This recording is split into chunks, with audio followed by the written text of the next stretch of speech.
pardon coup plot Britain freed.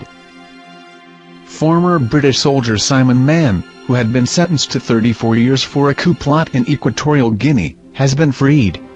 Earlier Mann and 4 South Africans jailed with him had been pardoned by the country's president and were told to leave within 24 hours. Mann, who was sentenced in July 2008, had admitted to conspiring to oust President Teodoro Obiang. Mann's family said they were absolutely delighted. Equatorial Guinea's ambassador to the UK Augustin Nzenfumu told the BBC World Service's Focus on Africa programme that Mann was now with his brother and sister who had travelled to the country for his release. "He's in the capital Malabo with his family," he said.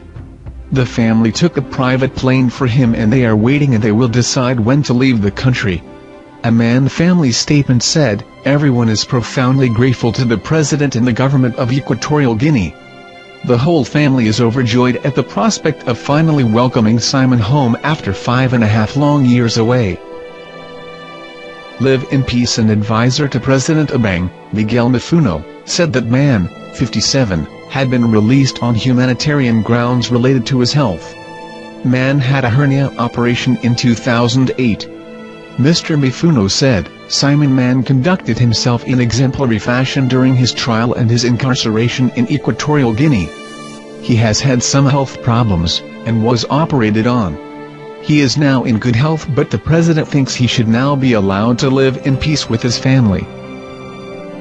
Mr. Mifuno told BBC News that the releases were timed to coincide with the visit to Equatorial Guinea by South African President Jacob Zuma. The Foreign Office said it understood it was a personal decision by the president on humanitarian grounds. Equatorial Guinea Supreme Court judge had earlier told the BBC that Mann would be leaving jail on Tuesday. Justice Obona Ola also said he had met Mann in the past few days and that he was in good health. BBC Africa Bureau Editor, Sarah Halfpenny, says Mann is very unlikely to travel to Johannesburg as he runs the risk of being arrested under the South Africa Mercenary Act. She adds that Scotland Yard wants to talk to Mann about the possible involvement of London-based millionaire Eli Callell and Sir Mark Thatcher, son of UK former Prime Minister Margaret Thatcher, in the coup.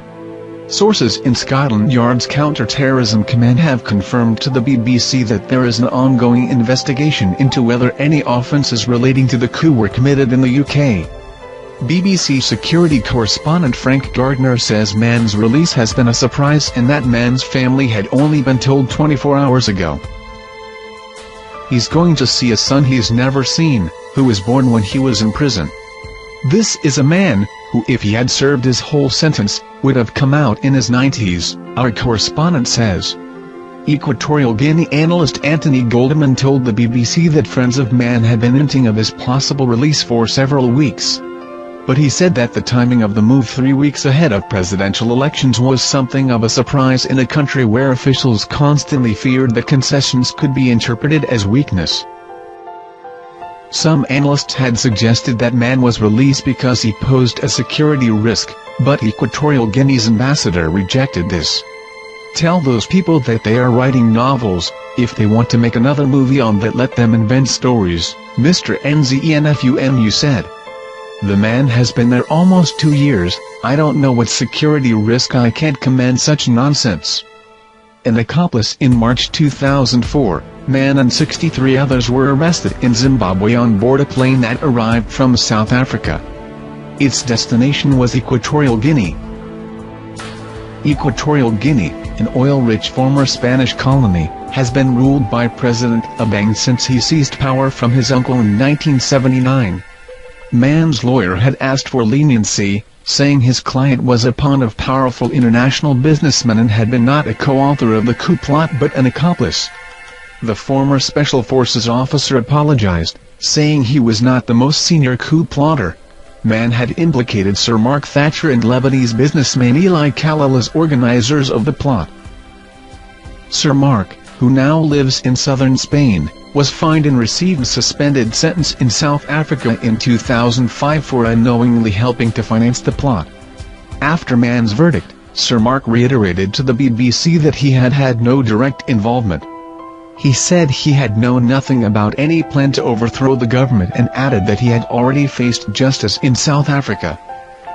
Upon Mann's release, Sir Mark released a statement, saying, "I am delighted that Simon will be reunited with his family at last.